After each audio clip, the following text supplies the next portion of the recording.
हाँ जी, क्या हाल चाल है? तो मैंने सोचा एक वीडियो बनाया जाए जॉब ले-ऑफ्स के बारे में, जो बहुत ही नॉर्मल सी चीज़ है बट ऑब्वियसली अनफॉर्चुनेट होती है। अब अगर आप अपनी जॉब से निकाल दिए जाते हो, अगर आपको ले-ऑफ कर दिया जाता है, फिर अगर आपको फायर कर दिया जाता है, तो obviously it is not really a nice thing to have, right?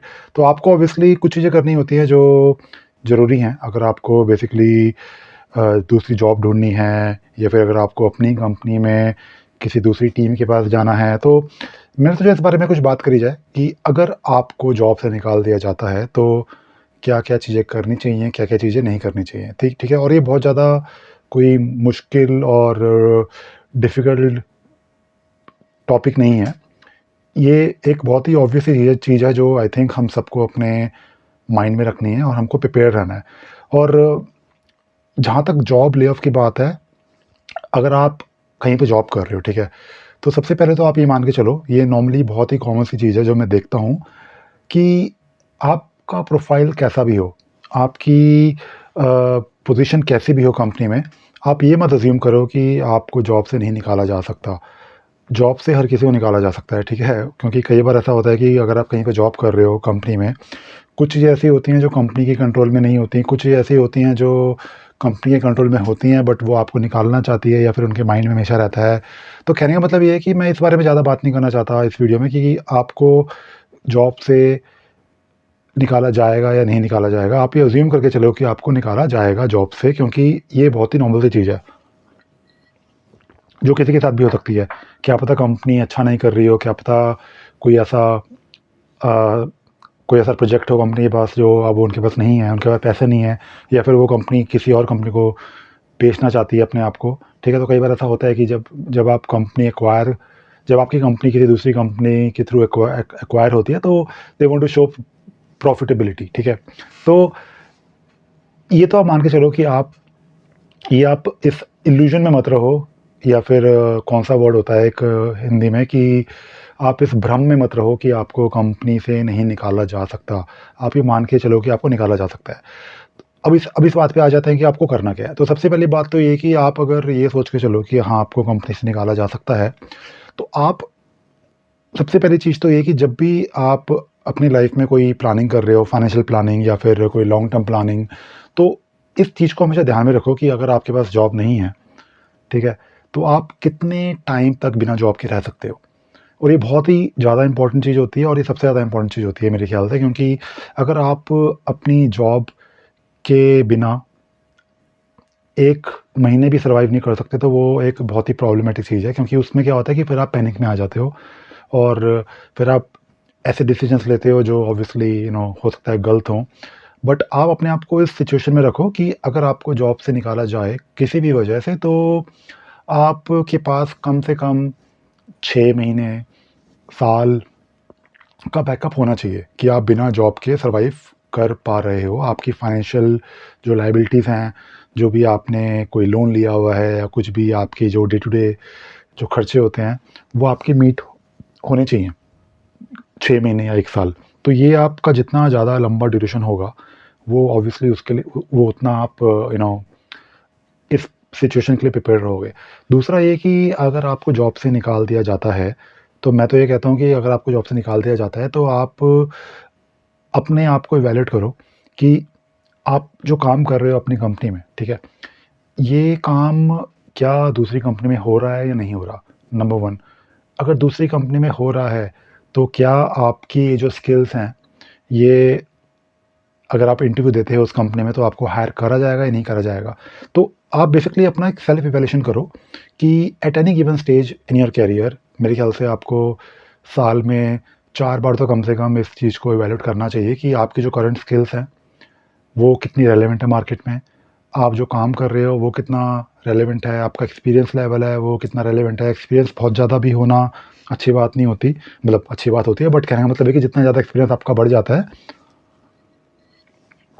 जितना ज़्यादा आप इंडस्ट्री में इतने पुराने हो जाते हो, ओल्ड हो जाते हो, उतना ज़्यादा आपके लिए डिफ़िकल्टी और मुश्किलें होती हैं जॉब नई ढूँढना, सेम पैकेज पे, ठीक है? तो आप अपना सेल्फ इवैल्यूएशन जो है वो करते रहो। फ्रॉम टाइम टू टाइम एक रूटीन बना लो। और ये वैसे तो आपके टाइम माइंड में हमेशा रहना चाहिए कि हाँ, जो मैं काम कर रहा हूँ ये कितना रिलेवेंट है मार्केट में। अब तीसरा आप आ जाते हैं कि आप अपना, ये मैं बात मैं हमेशा करता हूँ, आप अपना रिज्यूम हमेशा रेडी रखो, हमेशा। It should be always ready. मतलब कल को अगर मैं आपसे आपका रिज्यूम मांगूँ ना, तो you should be in a position to send me your resume within literally in few minutes. ठीक है, तो आप अपना रिज्यूम कहीं पे अपने मोबाइल पे या अपने डेस्कटॉप पे, कंप्यूटर पे हमेशा हैंडी रखो। उसका रीज़न ये है कि अच्छा, हैंडी वो तभी होगा जब आप ऑब्वियसली उसको आप अप टू डेट करके रख रहे हो। तो आपका रिज्यूम तो हमेशा अप टू डेट होना ही चाहिए। ये तो मतलब एक बहुत ही ऑब्वियस सी, एक नॉर्मल सी चीज़ है। आप ऑब्वियसली हर महीने रेगुलर बेसिस पे उस रिज्यूम को अपडेट करते रहो। अपना जो भी आपने नया अपडेट डालना है, कोई नया प्रोजेक्ट आपने काम किया, आपने रिसेंटली कंपनी चेंज करी है, या फिर आपको लगता है कि कोई नई ऐसी स्किल है जो डालने लायक है, तो वो डाल के रखो। तो आपका रिज्यूम अगर हमेशा अप टू डेट रेडी होगा ना, तो you will feel less anxious जब कभी मुश्किल आती है ना। मतलब बेसिकली मैं आपको प्रिपेयर कर रहा हूँ कि कल को अगर आप उस सिचुएशन में आते हो कि आपको जॉब ढूंढनी पड़ जाए, तो आप कितना जल्दी रेडी हो। अब you should B actually ready at any given point. Resume के अलावा, ये अगेन मैं रिपीट ही कर रहा हूँ, अपने वीडियो से मैंने कई बार बताया, रिज्यूम के अलावा आप क्या करो कि अपना जो लिंक्डइन पे है ना, वहाँ पे एक्टिविटी अपनी बना के रखो। नॉर्मली जब आप लिंक्डइन पे वंस इन अ व्हाइल कोई पोस्ट डालते रहते हो ना, तो उससे क्या होता है कि जो लोग सर्च करते हैं जॉब्स के लिए, पोटेंशियल एम्प्लॉयर्स, रिक्रूटर्स, उनके सर्च रिजल्ट में आपका प्रोफाइल थोड़ा ऊपर रहेगा। और अगर आप अपने सोशल मीडिया प्लेटफॉर्म्स को थोड़ा सा चमका के रखोगे, तो उससे क्या होता है कि जो भी कोई देख रहा है उन प्रोफाइल को, तो उनका थोड़ा सा कॉन्फिडेंस लेवल बढ़ जाता है। तो अपना रिज्यूम तो आपने अपडेट करना ही है रेगुलरली।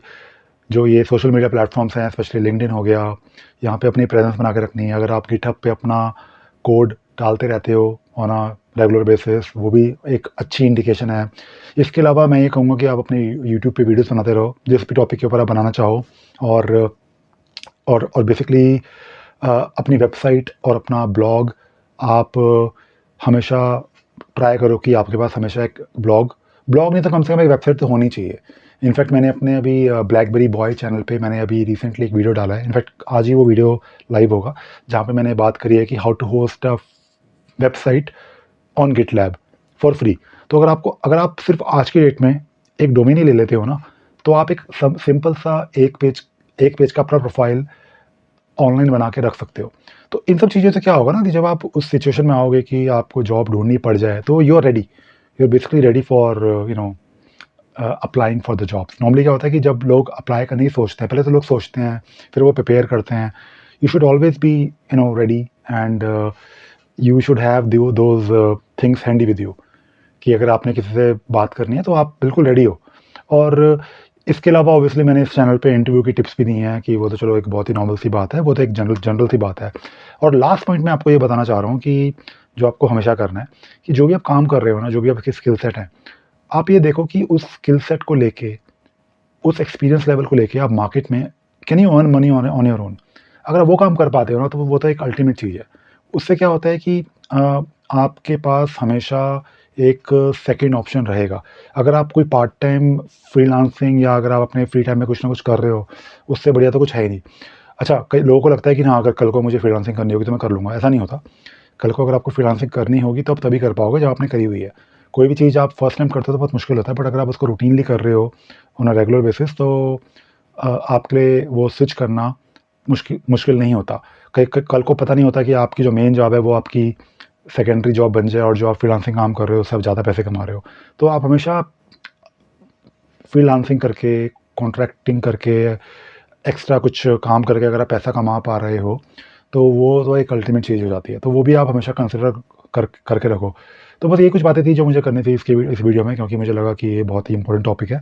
स्पेशली अभी रिसेंटली एटलासियन ने 1600 लोगों को निकाला है अपनी कंपनी से, तो मैंने सोचा कि इस बारे में थोड़ा सा बात करी जाए। चलो, बस यही कुछ बातें करनी थी आपसे आज की वीडियो में। Cheers, thank you very much. आपको आज का वीडियो अच्छा लगा होगा, एंड आपने कुछ नई बातें सीखी होंगी। Bye bye.